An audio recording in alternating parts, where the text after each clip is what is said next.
Você já ouviu falar do Google Earth Engine? Ele representa uma verdadeira revolução para o processamento digital de imagens de sensoriamento remoto. Esse é o tema desse nosso vídeo. Seja muito bem-vindo, seja muito bem-vinda. Eu sou Anderson Medeiros, fundador da ClickGel, e nesse vídeo você vai ter acesso a um conteúdo fantástico elaborado pelo nosso parceiro Diego Henkmeyer. Ele é gerente de informações ambientais e geoprocessamento no Instituto do Meio Ambiente de Santa Catarina e possui uma vasta experiência na área de topografia, sensoriamento remoto e geoprocessamento aplicados à auditoria, licenciamento e fiscalização ambiental. Nessa apresentação, ele vai explicar para você uma introdução sobre o Google Earth Engine. Além disso, vai explicar qual é a diferença entre o Google Earth Engine e o Google Earth, bem como quais são suas vantagens, vai apresentar estudos de caso e explicar também quais são seus principais componentes e, claro, por onde começar a trabalhar com essa poderosa ferramenta. Antes de começar a apresentação do Diego, eu tenho dois recados muito importantes para lhe dar. O primeiro é que eu quero convidar você que ainda não é inscrito para inscrever-se gratuitamente aqui no nosso canal e ativar as notificações para ser avisado de novos conteúdos que nós publicamos regularmente aqui na plataforma. Além disso, se você gostar desse material, por favor, não esqueça de deixar o seu like e compartilhar sem moderação para que esse vídeo chegue a mais pessoas interessadas em produção de mapas, geoprocessamento e geotecnologias em geral. E o segundo recado muito importante é que no primeiro comentário desse vídeo, o comentário afixado, você vai ter uma lista com 53 temas de palestras que foram desenvolvidas ao longo de 3 grandes eventos online que a nossa empresa ClickGel realizou com diversos parceiros. E você pode adquirir o acesso a todas essas 53 palestras através do link promocional que está disponível também naquele comentário fixado. Então corre lá, olha os temas das apresentações, se são interessantes para você, e aproveite para adquirir com essa oferta especial, numa única compra, os 3 eventos, as 53 palestras no total. Sem mais delongas, fique então agora com a apresentação do Diego Henkmeyer sobre o Google Earth Engine. A nossa palestra, eu vou apresentar ela com alguns slides, né, uma parte menor com alguns slides, e assim que a gente finalizar eu passo então para alguns exemplos práticos, já trabalhando mesmo no Google Earth Engine. Então, a gente vai passar o e-mail para vocês, vai ficar à disposição aí, depois temos o material também dessa apresentação para ser disponibilizado, e a gente pode atender vocês aí depois por e-mail também, não teria problema algum. Então eu vou compartilhar a apresentação aqui bem rapidinho e depois a gente já passa para os exemplos práticos mesmo. Muito bem, então quando a gente pensou o título dessa palestra, junto com o Anderson, aí a gente quis apresentar para o pessoal o potencial dessa ferramenta mesmo, né? Não necessariamente como trabalhar nesse primeiro momento, mas já apresentar o potencial, a revolução que essa ferramenta pode causar na área do geoprocessamento, do sensoriamento remoto. Então a gente vai iniciar falando do roteiro dessa apresentação, vai ser bem rapidinho aqui, e depois a gente já passa para a parte prática. Vamos fazer uma introdução, que seria a questão conceitual mesmo do que seria o Google Earth Engine, né? O segundo tópico é só exemplificando as diferenças entre Google Earth Engine e Google Earth, não é a mesma coisa, por incrível que pareça, tem umas pessoas que ainda confundem, né? Google Earth uma coisa, Google Earth Engine outra plataforma. No item 3, as vantagens de se utilizar essa plataforma, exemplificando um pouco mais, né? Quais os recursos que ela pode nos disponibilizar. No item 4, alguns estudos de caso que o próprio Google disponibiliza, o Google Earth Engine disponibiliza, até para vocês terem uma noção da capacidade da ferramenta, né? No item 5, vamos falar um pouco sobre o catálogo de imagens e de datasets que essa ferramenta proporciona, né? Ela apresenta para a gente trabalhar. Sobre a documentação no item 6, que seria uma fonte de informação para essas questões aí que a gente vai levantar. No item 7, sobre a linguagem principal que a gente vai trabalhar nessa ferramenta, né, no Google Earth Engine, que é o JavaScript. A gente pode trabalhar com Python também, mas a comunidade, né, nacional, internacional, está trabalhando bastante, dando mais ênfase ao JavaScript. Mas a gente vai comentar sobre as duas. Os principais componentes que fazem acontecer o Google Earth Engine, a gente vai falar de cada um deles e isso vai dar uma ideia geral de toda a ferramenta. No item 9, como a gente pode começar, como a gente faz a solicitação para acesso a essa ferramenta, né? No item 10, alguns exemplos práticos que eu vou mostrar, que eu utilizo mesmo no dia a dia aqui. No item 11, só as referências para vocês consultarem depois. Então, falando do primeiro aspecto ali, o que seria o Google Earth Engine, né? Uma plataforma online, então isso já diz bastante coisa. Eu não preciso ter nada instalado no meu computador, né? Que trabalha em escala planetária, com dados do planeta inteiro, em grande quantidade, em grandes áreas, né, para análise de dados da Terra, principalmente dados ambientais. Essa é a intenção principal aí da plataforma. Então, eu trabalho online, com uma grande quantidade de dados para análise dos dados de observação da Terra, e muitos deles estão vinculados à questão de sensoriamento remoto. O que seria o Google Earth Engine, então, né, complementando o primeiro tópico? Eu tenho imagens de satélite, pode ser até imagens de drones ou outras tabelas, né, outras informações, mas basicamente a gente vai trabalhar com imagens de satélite, essa é uma das principais funcionalidades da ferramenta. Os seus algoritmos do próprio Google, que são aqueles já bem conhecidos, alguns bem conhecidos, já bem utilizados em outros sistemas de informação geográfica, né, que processam dados aí, e também as aplicações do mundo real. Então, juntando essas três questões aqui, eu consigo, então, ter uma noção e fazer a aplicação do Google Earth Engine. A gente faz, então, nesse primeiro momento, só um apanhado geral e a gente vai detalhando nos próximos tópicos. Qual a diferença entre o Google Earth Engine, né, essa engrenagemzinha aqui, e o Google Earth? O Google Earth é uma plataforma para você analisar, observar dados em 3 dimensões, o Street View, alguns locais, né, calcular distâncias, calcular áreas. E o Google Earth Engine, ele é mais direcionado aos profissionais da área, aos pesquisadores, às organizações, instituições, universidades, né, pesquisadores individuais também, que trabalham com geoprocessamento, com sensoriamento remoto, geomática de um modo geral, né? Então, essa é a diferença principal. Google Earth um pouco mais aberto a todo mundo, né? Uma plataforma excelente aí para a gente visualizar dados, e imagens de satélite em alta resolução, e o Google Earth Engine mais para profissionais da área. Quais as vantagens, né, o tópico 3 aí, quais as vantagens de a gente utilizar o Google Earth Engine? Ele permite um acesso fácil a um grande catálogo de imagens de satélite por meio da internet. Então, eu tenho atualmente um acesso às imagens de satélite, posso baixar dados do Landsat, do MODIS, do Sentinel, a partir dos hubs das agências espaciais, dos governos americano, europeu, né, do INPE, alguns dados. Só que eu preciso baixar e trabalhar, né, com esses dados. O que o Google Earth Engine proporciona? Ele permite que você acesse esses dados e processe esses dados diretamente nos servidores do Google, de forma remota, né? Parâmetros que tornam as imagens satélites prontas para análise. Então, todas as imagens que estão disponíveis naquele catálogo do Google Earth Engine, elas têm um parâmetro mínimo para inserção lá naquele catálogo. Então, vai ter um parâmetro mínimo de precisão, já para que nós possamos trabalhar com dados já com o menor erro possível, né? E um dos principais aspectos da ferramenta, né, o poder de computação escalável dos data centers do Google. Então, várias pessoas entrando, se cadastrando para utilizar a ferramenta, todo mundo utilizando isso ao mesmo tempo, o poder de escalabilidade dos data centers faz com que a gente consiga processar bastante coisa, várias pessoas ao mesmo tempo, e trabalhar com a ferramenta. Isso é algo bem, bem interessante, a gente até considera assim como se fosse a passagem da máquina de escrever para o computador, né? Ou até mais, uma máquina de escrever para um computador bem evoluído já, né? Então, dentro do sensoriamento remoto, é semelhante essa transição aí. Por isso, a gente, então, tem, considerando esses fatores, a análise e visualização dos dados em escala global, aquilo que a gente já falou no tópico 1.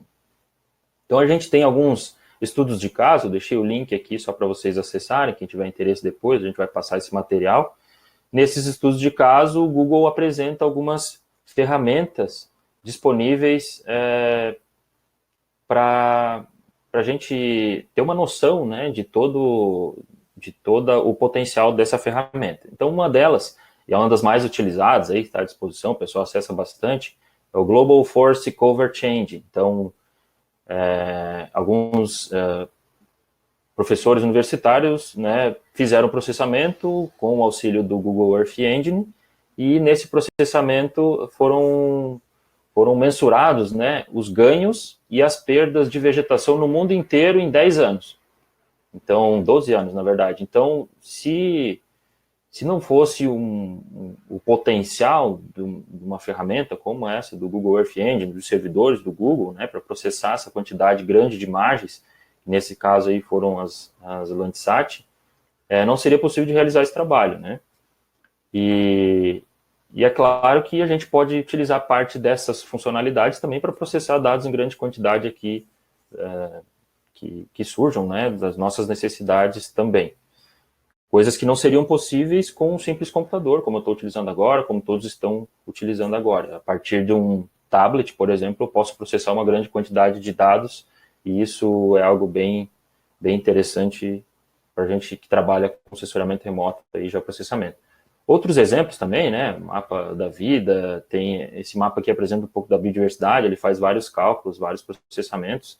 Global Forest Watch, então, também o monitoramento da vegetação aí, no mundo inteiro, e essa também é uma ferramenta bem interessante, que utiliza uma grande quantidade de dados, e o Google proporciona o acesso a isso. Por que a gente está apresentando esses estudos de caso? Porque a partir disso, a gente conseguiria ter uma noção do potencial da ferramenta. Então, são 40 anos de imagens Landsat, juntamente com as imagens Sentinel, vários outros subprodutos que já estão disponíveis no catálogo, todos eles fáceis e acessíveis a qualquer pesquisador, qualquer pessoa que queira acessar a partir do Google Earth Engine e gerar um processamento em cima desse material. Quais dados, então, estão disponíveis no Google Earth Engine? Né? A gente falando aí do catálogo, item 5. Eu posso colocar os meus dados, eu tenho 250 gigas na minha conta para colocar de dados lá dentro do Google Earth Engine ou para salvar dados que foram gerados por mim. E também, aqui a gente tem nesse link o catálogo de imagens, né, disponibilizadas pelo Google, os datasets do Google. Então a gente vai falar um pouquinho sobre eles agora. Assim que eu clicar naquele link lá, eu vou ter essa tela aqui no navegador, e que vai apresentar todo o catálogo de imagens, né, disponíveis para a gente trabalhar lá. Então, tem uma visão geral de todos eles, subprodutos, muitas vezes, né, principalmente nos Estados Unidos e Europa, tem várias outras imagens, né, subprodutos já provenientes de outros satélites ou de processamento, outros tipos de processamento. Posso navegar por temas, né, por tags, e também tem os principais, os mais utilizados aqui atualmente, né, que é o Landsat. A gente tem quase 40 anos de Landsat aí para analisar ao longo do tempo todas as mudanças na superfície terrestre.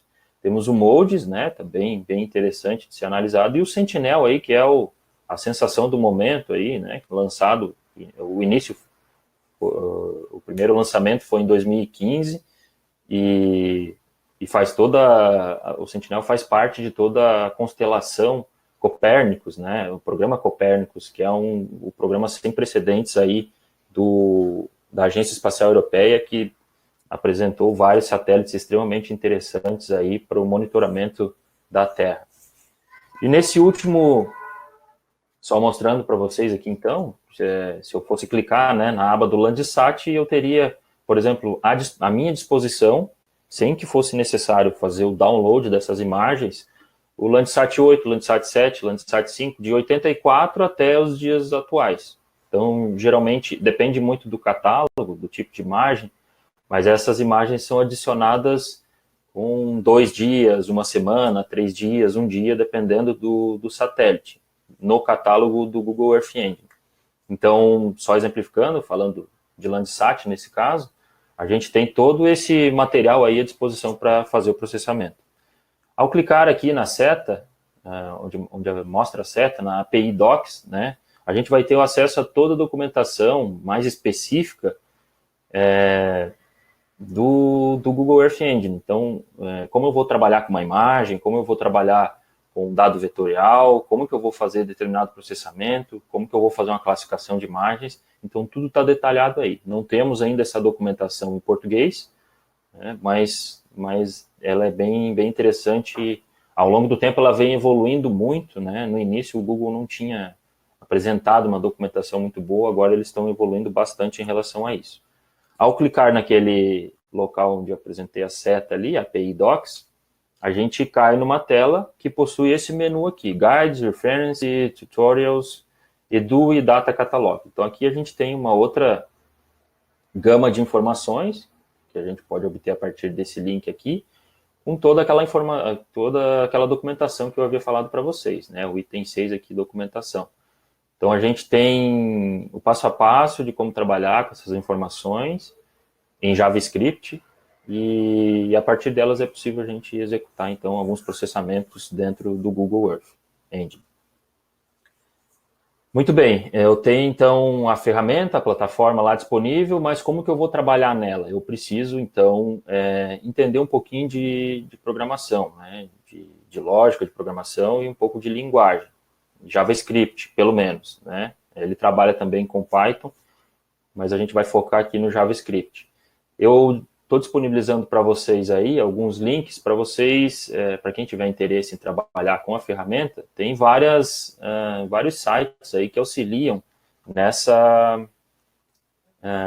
na aquisição de conhecimento, né, no treinamento para a utilização da ferramenta Google Earth Engine, para trabalhar com JavaScript. Então, o Free Code Camp vai ensinar, tem um passo a passo ali sobre como trabalhar com JavaScript. JavaScript Tutorial, é um site brasileiro aí. E essas duas últimas aqui, o Desvendando a Linguagem JavaScript, do Rodrigo Branas, e curso JavaScript, Universidade XTI, elas são playlists do YouTube que facilitam bastante o entendimento sobre a linguagem JavaScript. Para quem quiser iniciar aí na área, eu acho bem interessante. E o Google Earth Engine sugere, então, na sua documentação, o acesso a alguns tutoriais do Mozilla, né, que até estão disponíveis em português, sobre JavaScript, também é algo bem interessante de ser analisado aí, e alguns tutoriais já disponíveis também do site, né, de documentação do Google. Então, esses dois últimos aqui são recomendações do Google Earth Engine. Mas é claro que é interessante dar uma olhada antes em toda a base da linguagem de programação aqui que a gente apresentou antes. Então, só para mostrar para vocês, a gente tem uma ferramenta online que acessa e processa dados que estão nos servidores do Google, e para a gente dar entrada nesses dados, dar o comando para que esse processamento aconteça, a gente precisa, então, ter pelo menos um conhecimento básico de JavaScript, o que não é nada difícil de se aprender, né? A gente tem vários modelos, vários tutoriais já disponíveis na internet. A gente vai mostrar alguns exemplos mais adiante. O que compõe, então, detalhando um pouco mais, o GE? Quais são os principais componentes que o compõem? Né? Então, a gente tem os datasets, que são aquelas informações, pode ser uma imagem de satélite, uma ortofoto, uma tabela com informações, dados de vetores, né, geometrias. A gente tem o processamento em paralelo do Google, aquela escalabilidade que nós comentamos no início. Até deixei a referência aqui do grupo que criou, que discutiu essa ferramenta, né, e implantou no Google. A gente tem os assets, que são arquivos próprios, né, que eu posso adicionar, ou que eu posso gerar a partir do processamento do Google. A gente tem o Code Editor, que é a tela onde nós vamos trabalhar mesmo, né, com todas as informações. E por fim, as APIs, né, JavaScript e Python, que pode ser, eu já deixei até o link aqui, elas podem ser acessadas a partir do GitHub aí, do Python, e também uma alternativa aí para se trabalhar com os dados do Google Earth Engine dentro dos servidores do Google. Então, Ao final a gente vai responder as perguntas aí. Se o pessoal tiver alguma dúvida, a gente vai também responder depois por e-mail. Então, esses são os componentes, os pilares que fazem acontecer, então, o Google Earth Engine. Como que eu vou começar, então? Então, eu entro nesse endereço aqui, signap.earthengine.google.com. Aí vem uma tela, um formulário lá para minha inscrição. Então, eu tenho que colocar os meus dados ali e eu vou receber uma comunicação por e-mail quando a minha solicitação for aprovada. Então, pela quantidade de dados que são utilizados, mesmo com a escalabilidade, né, dos servidores do Google, eles estão restringindo um pouco, por ser um ambiente de testes ainda. Eles analisam e podem demorar até alguns dias, às vezes um pouco mais rápido, para aprovar esse cadastro. Mas até onde eu sei, todos os cadastros estão sendo aprovados aí para a utilização do Google Earth Engine. Então, acesse esse link aí e faz o cadastro, envia os dados pelo formulário e em alguns dias ou alguns instantes aí eles vão enviar, dependendo da demanda, enviar o link para acesso a essa ferramenta. Vamos para os exemplos, então. Então, eu vou acessar aqui, vou pedir uma ajuda da Júlia aí, só para ver se vai funcionar. Eu vou abrir o meu navegador agora. Só me avisa aí se o compartilhamento da tela vai acontecer. Para a gente acessar direto a seção onde a gente vai trabalhar, a interface que a gente trabalha mesmo com os códigos e os processamentos, a gente entra a partir desse link aqui depois que já possuir o cadastro. Tá, ok, então essa é a página inicial, a interface principal ou melhor, única interface do Google Earth Engine, né? E aí a gente tem algumas ferramentas para trabalhar aqui com o processamento dos dados. Nessa aba superior, aqui à esquerda, a gente tem os scripts que eu posso salvar, alguns scripts, até preparei alguns para a gente utilizar hoje aqui, durante a palestra aí, 9 scripts, só para exemplificar o potencial da ferramenta. E também temos alguns exemplos que já estão disponíveis pelo Google, né? Só para o pessoal que está aprendendo, está iniciando aí, eles já trazem alguns scripts para exemplificar como funciona a ferramenta. Então, eu vou utilizar aqui esses que a gente já produziu só para mostrar para vocês algumas funcionalidades. Ainda nessa parte da tela aqui, à esquerda, a gente tem uma aba que nos apresenta a documentação. Então, se eu tenho alguma dúvida em relação a alguma função do script, eu posso, então, procurar aqui, ele já faz a busca bem rápida ali e me informa, me dá alguns esclarecimentos, né, sobre como trabalhar com os argumentos, o que vai retornar essa função que eu estou utilizando, né? Então, auxilia bastante a parte da documentação. E na terceira abinha aqui, os assets, esses aqui são arquivos que eu mesmo já criei, são mosaicos, algumas imagens, uma imagem classificada aqui. Aqui eu consigo armazenar os meus dados próprios, né, os 250 GB que eu tenho disponíveis para guardar na minha conta do Google Earth Engine. Então, eu posso criar as imagens, salvá-las aqui e utilizá-las depois em outro script, como uma variável, ou eu posso também, se eu não quiser salvar aqui, quiser utilizar no QuantumGIS, por exemplo, no ArcGIS, eu posso exportar essas imagens para o meu Google Drive. Então, eu posso fazer o processamento pesado aqui e o resultado eu posso exportar para outros SIGs, por exemplo, né? Também posso importar imagens minhas, imagens de drone, por exemplo, e também vetores, tabelas, né, que são considerados, os vetores também são considerados tabelas aqui. Aí nessa tela do meio, a gente tem o local onde vamos escrever, a IDE, né, que o pessoal costuma falar aí, é o local onde a gente vai escrever o código mesmo, tem alguns botões aqui das funções que a gente vai utilizar. Nessa barra aqui em cima a gente pode pesquisar sobre locais e os datasets.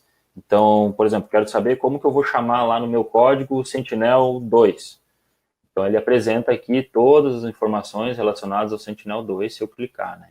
Já temos aqui o 3, que é um de média resolução, o Sentinel-1, que é só recapitulando aí, o Sentinel-1, que é um dado de radar, bem interessante, né? E o 5P, que é um dado é um satélite que observa a atmosfera, né, as questões relacionadas à poluição, principalmente. Então, aqui a gente pode pesquisar esses dados, esses datasets, para incluir nesse código aqui que a gente está visualizando. Essa função aqui é bem interessante, porque ela, desses quadradinhos aqui, representando uma matriz, ela permite a criação de aplicativos. Então, se eu quiser disponibilizar um processamento que eu realizei aqui no Google Earth Engine para pessoas que não possuem a conta para visualização, não tem o cadastro no Google Earth Engine, eu posso disponibilizar um link como se fosse um aplicativo, né? E isso vai estar acessível para essas pessoas. E aqui nessa engrenagem, algumas configurações sobre a parte da IDE aqui, né?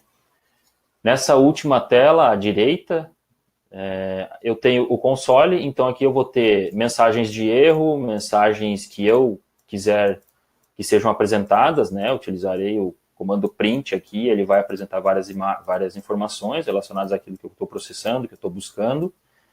Aí a gente tem o inspetor, eu posso clicar no mapa, que esse inspetor já vai me trazer informações sobre as camadas que eu estou visualizando. E na aba Tasks, a última aba aqui, é quando são tarefas que eu determino a partir do script, aqui essa tela do meio, a exportação, por exemplo, e essas tarefas vão ser colocadas aqui de lado, então, e vão ser processadas no Google, como não é feito de imediato a exportação, por exemplo, a geração de um arquivo, essas tarefas elas vão ficar rodando aqui e quando estiverem prontas eu vou poder acessar a partir daqui. Então, essa parte superior aqui é a parte mais de comando, né, de controle, e a parte do meio para baixo aqui, onde apresenta o mapa, é onde a gente vai visualizar as camadas, vai pedir para ele mostrar as camadas, a gente pode colocar em tela cheia também, e pode desenhar algumas geometrias também em cima das camadas que a gente quiser apresentar. Então, eu tenho um script aqui, só para a gente ter uma ideia sobre a capacidade de processamento, e só para exemplificar, né, para vocês aí como a gente pode utilizar essa ferramenta. Então vamos para o primeiro ali, eu coloquei aqui um script que vai fazer uma pesquisa dentro do catálogo do Google, utilizando só a memória do meu navegador aqui, a internet, vai fazer uma pesquisa dentro do catálogo do Google sobre as imagens Sentinel-2. Então eu clico aqui, ele já vai estar salvo ali, depois a gente pode até detalhar melhor essas questões aí, como a gente trata essas informações. E tem alguns princípios básicos da linguagem, né? Então, eu vou declarar uma variável. O que é a variável? Eu informo para o computador, para o servidor do Google, guardar na memória que eu estou, por exemplo, aqui, solicitando uma imagem, as imagens da coleção Sentinel-2, e essa solicitação eu vou chamar de imagem, made. É a primeira variável. Necessariamente isso aqui não vai apresentar nada para mim. Eu tenho que dar o comando que vai me mostrar as coisas aqui no mapa embaixo. Mas ele já vai guardar na memória do Google Earth Engine essa solicitação. Quando a gente coloca duas barrinhas, a gente insere um comentário, né? O comentário, o que significa? Ele isola e não utiliza essa linha no processamento, serve só como uma informação, né? Então, nesse primeiro momento aqui, ela fica verde, se vocês puderem observar aí, são linhas comentadas, eu coloquei as duas barras antes, elas não serão utilizadas nesse código, nesse momento. Depois a gente vai mostrar a função de cada uma delas. Elas vão filtrar as imagens que estão sendo buscadas a partir dessa variável aqui. Aí eu criei uma segunda variável, que é a visualização de parâmetros de cor natural. Então, eu vou dizer para o servidor do Google que essas imagens, a variável imagem, ela tem que ter alguns parâmetros de visualização. Então, eu quero a banda 4, banda 3, banda 2, com esse tipo de configuração aqui de visualização. E aí, eu vou solicitar, vou dar o comando print aqui, para ele me mostrar na tela do console, essa tela à direita aqui, as informações sobre essa coleção de imagens que ele está buscando. Sempre quando é o comando print, ele vai trazer uma informação aqui para esse console. Aí eu apertei aqui, eu criei uma função que é localizar o centro do mapa assim que eu apertar aqui no run, no executar. Então eu quero que o meu mapa saia nessas coordenadas aqui sempre que eu clique no executar o código. E com essa escala aqui, a gente já vai mais à frente. E também, essa última linha, eu estou dizendo que deve ser adicionada a camada imagem com esses parâmetros de visualização e com esse nome. Então, eu já vou rodar aqui para vocês. Provavelmente ele não vai rodar, porque é um grande número de imagens. Ó, ele posicionou numa localização específica e me deu uma mensagem de erro. O que essa mensagem fala? A coleção foi, a pesquisa, né, relacionada à coleção foi abortada porque tem acima de 5.000 elementos. Então, isso sobrecarregaria muito os servidores do Google. O que a gente vai fazer? A gente, então, vai aplicar alguns parâmetros de filtros. O primeiro filtro que eu vou colocar é um filtro de data. Então, vou executar novamente. Ele vai buscar todas as imagens entre essas duas datas aqui, de acordo com essa solicitação que eu fiz. Ainda tem muita coisa, né? Porque eu não defini o local onde eu quero que essas imagens sejam buscadas. Ele está buscando no mundo inteiro. Então, são mais de 5.000 imagens, ele aborta toda a execução aí. Então, eu vou colocar um filtro de geometria. A partir desse filtro, então, ele vai buscar essas imagens que contemplam somente uma determinada geometria. Eu vou desenhar ela aqui. Vou colocar só um polígono qualquer. E aí, então, agora ele vai utilizar essa geometria aqui, né, que a gente denominou aqui, e tratou como uma variável aqui também, para buscar essas imagens que estão contempladas nessa área aqui. Então, ele vai buscar. E só a informação que ele traz nesse momento aqui é que com esses parâmetros de filtro, a gente tem 675 cenas nessa localização, nessa localidade, né, que estão contempladas aqui pelo polígono amarelo. Mas digamos que eu queira fazer uma nova seleção, né, uma nova filtragem. Vou colocar então aqui, apagar o comentário, e ativar essa linha, que é filtrar por um metadado. Ele tem um metadado em cada uma dessas imagens aqui, que representa a cobertura de nuvem, por exemplo. Então, aqui eu coloquei, quero que seja buscado o metadado cobertura de nuvem, nesse catálogo, com menos do que 2% de nuvens nessas imagens. E aí a gente pode, então, executar e já vamos saber quantas imagens temos dessa localidade, né, entre essas datas, do satélite Sentinel-2, com base nessa geometria. Temos 84 elementos, então. Então, ele faz essa busca bem rápida, a gente pode gerar mosaicos a partir dessas informações aí, podemos gerar mosaicos sem nuvens, né, que é um próximo exemplo aí que a gente vai mostrar.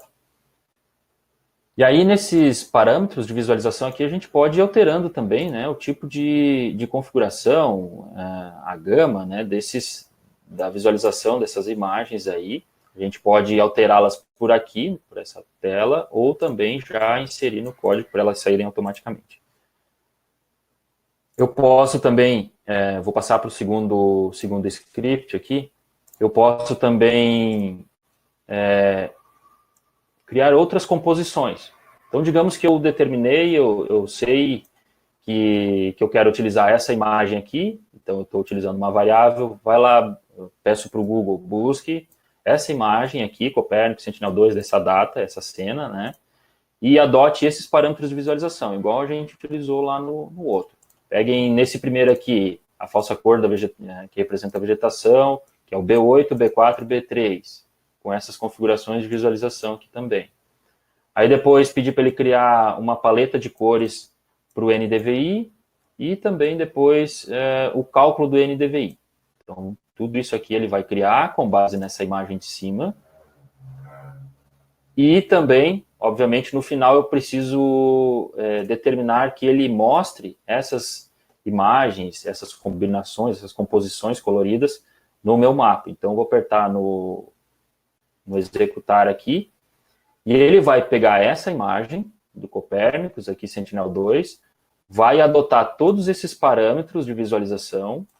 Nos índices, ele vai utilizar essas paletas de cores aqui, cada número desse representa uma cor, e vai adicionar tudo isso ao mapa. Então, a gente tem um mapa aqui dessa imagem, com todas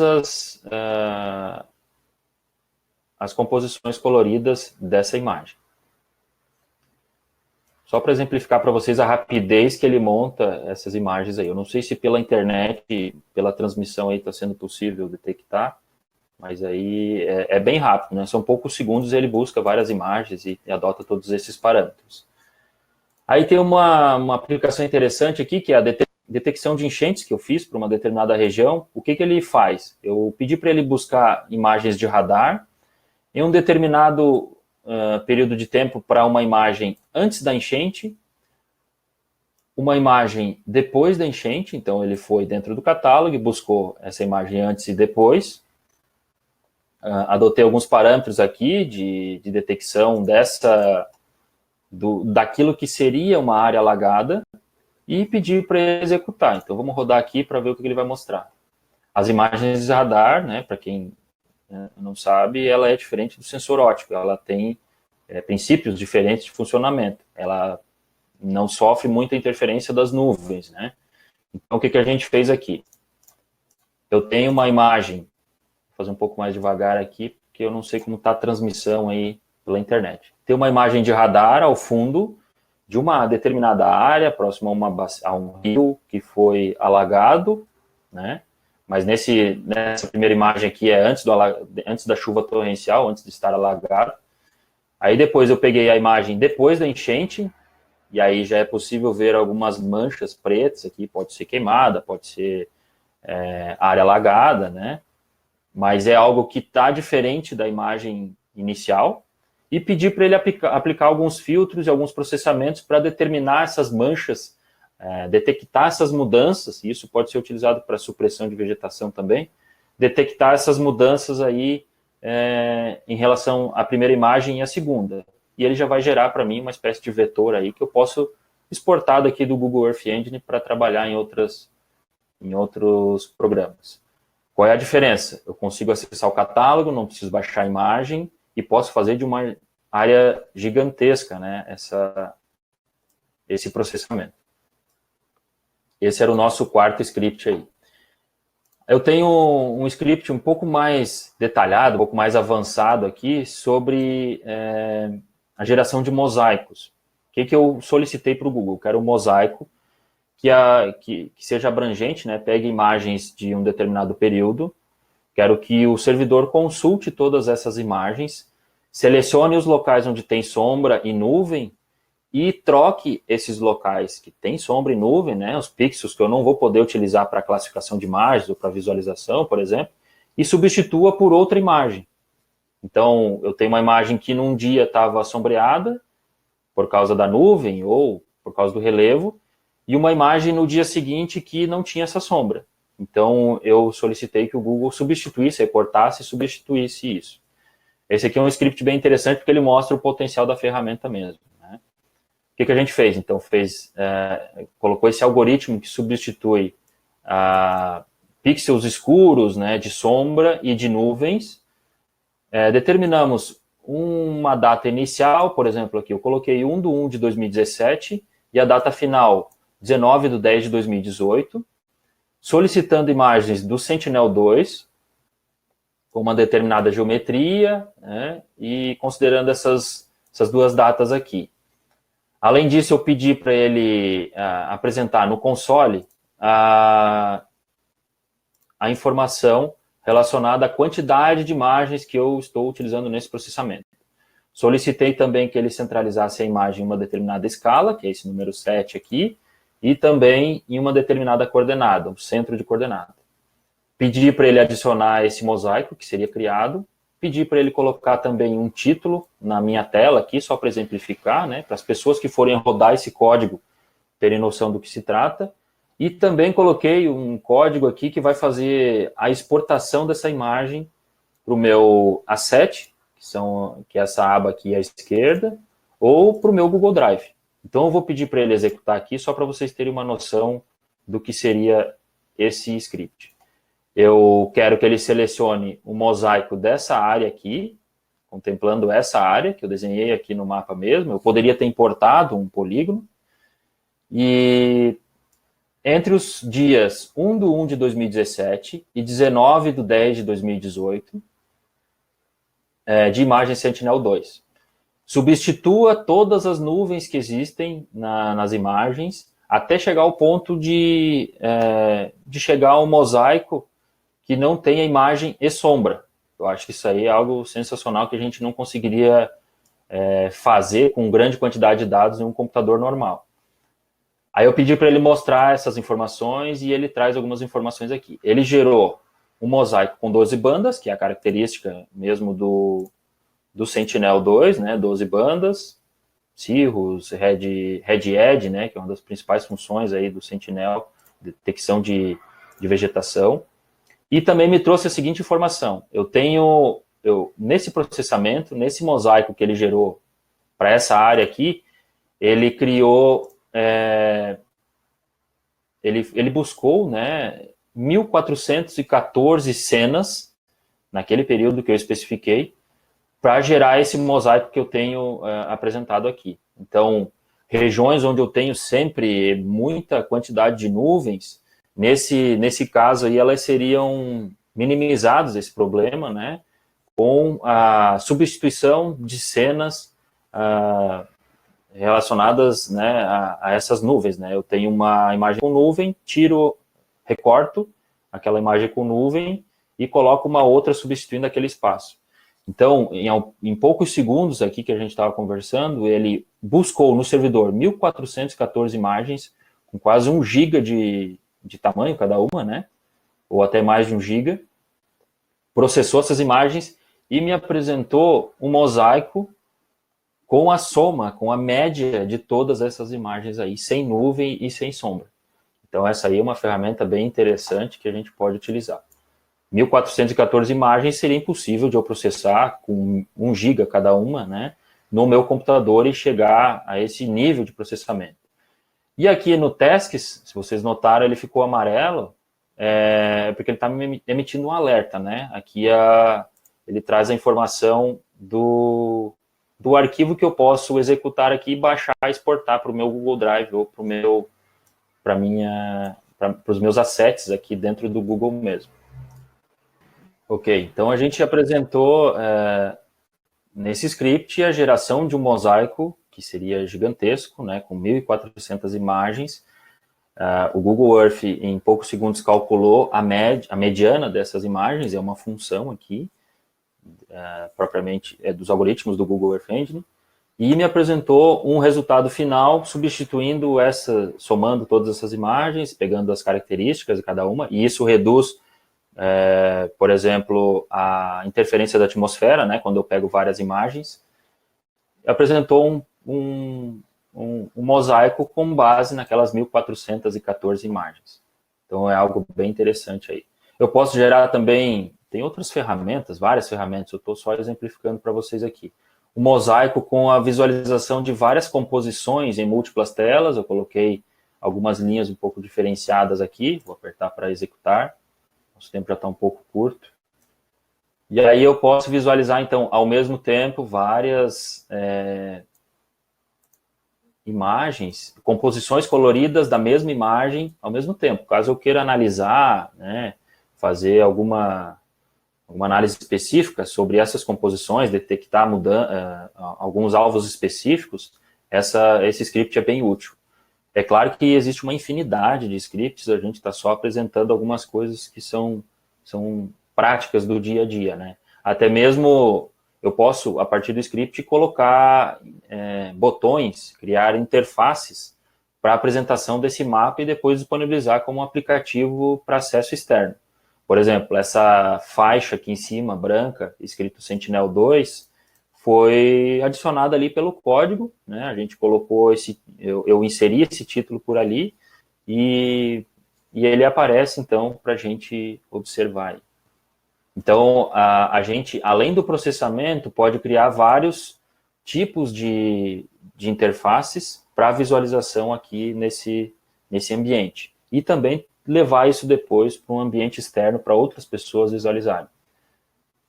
Não sei se está aparecendo aí para o pessoal, são 4 telas da mesma imagem, com composições coloridas diferentes, gerando aquele mosaico lá de 1000, nesse caso aqui são 2000 cenas, 2027 cenas, de 19 do 10 de 2018 até 1 do 1 de 2017. Ele retirou, aqui é o mesmo procedimento, retirou as nuvens, retirou as sombras e trouxe para mim uma imagem, um mosaico com a média de todas essas cenas, sem nuvens e sem sombras. Então, esse é o script que eu pedi para ele executar aqui.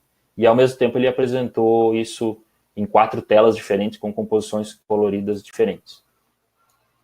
Um outro tipo de script, esse sim, talvez o pessoal utilize bastante, é a classificação, né? Então, a gente pode utilizar vários classificadores aqui, e essa é uma das vantagens. Eu preparei esse script aqui para a utilização do Support Vector Machine e do Random Forest. Eu tenho várias outros classificadores aqui, Naive Bayes, Decision Tree, CART, vários outros classificadores que a gente pode utilizar. E aí, se o Google consegue processar isso muito rápido, para grandes áreas, isso é essencial para a gente que não teria capacidade de hardware para processar grandes áreas, né? Então, a classificação a gente poderia executar bem rápido aqui, colocando a legenda, inserindo a legenda, gerando gráficos, gerando os dados. Nesse exemplo aqui, vou pedir para rodar, por exemplo, eu pedi para ele executar o script, colocar esse título, as camadas, né, com o mosaico e a imagem classificada, todos os coeficientes de concordância, né, a matriz de confusão, a precisão global, o coeficiente kappa, a precisão do ponto de vista do utilizador, do ponto de vista do produtor, as classes em percentual daquilo que eu medi aqui, né, que a imagem classificada vai mostrar, e ele está gerando aqui alguns gráficos que a gente vai visualizar mais à frente aí. Posso obter medidas, no script 8 aqui de exemplo que a gente vai mostrar, medidas a partir de algumas imagens que eu já tenho previamente definidas, que já tenho classificadas. Por exemplo, eu pedi para ele rodar aqui, eu pedi para ele adicionar um painel lateral com gráficos apresentando a partir de uma determinada imagem classificada, que é essa tela aqui que eu estou mostrando, as contagens de pixel por classe e somatórios de áreas por classe. Eu posso exportar esses gráficos como JPG, como SVG, então eu posso trabalhar muito bem com esses dados aí. Então esse aqui, por exemplo, é um script que me mostra os dados de uma imagem classificada. Só mostrando o exemplo para vocês aí. E um último exemplo, já para a gente finalizar, só vou mostrar esse aqui, é um exemplo do próprio repositório aqui do Google Earth Engine. Ele vai pegar uma imagem de satélite do Landsat, ele vai criar algumas configurações da interface aí para que eu possa pesquisar mosaicos. Então, apertei no executar aqui, ele vai fazer o quê? Ele criou esse título, esse subtítulo, ele vai apresentar uma interface para que eu possa trabalhar com filtros, selecionar as imagens aqui e apresentar os mosaicos. Então, eu posso customizar da forma com que eu quiser também a interface daqui do Google Earth Engine, né? Eu posso depois exportar essa visualização específica, gerar um aplicativo para ir disponibilizar para o acesso externo, né? Tem um último exemplo aqui, um outro exemplo, só para mostrar a capacidade da ferramenta. Deixa eu achar aqui. Detecção de pivô central. Para quem não sabe, pivô central é um local, é uma ferramenta para irrigação, né? E o Google criou um algoritmo de exemplo, um código de exemplo aqui só para mostrar como a gente pode detectar esses locais com base no NDVI, né, as funcionalidades aí. Então, eu vou pedir para ele rodar.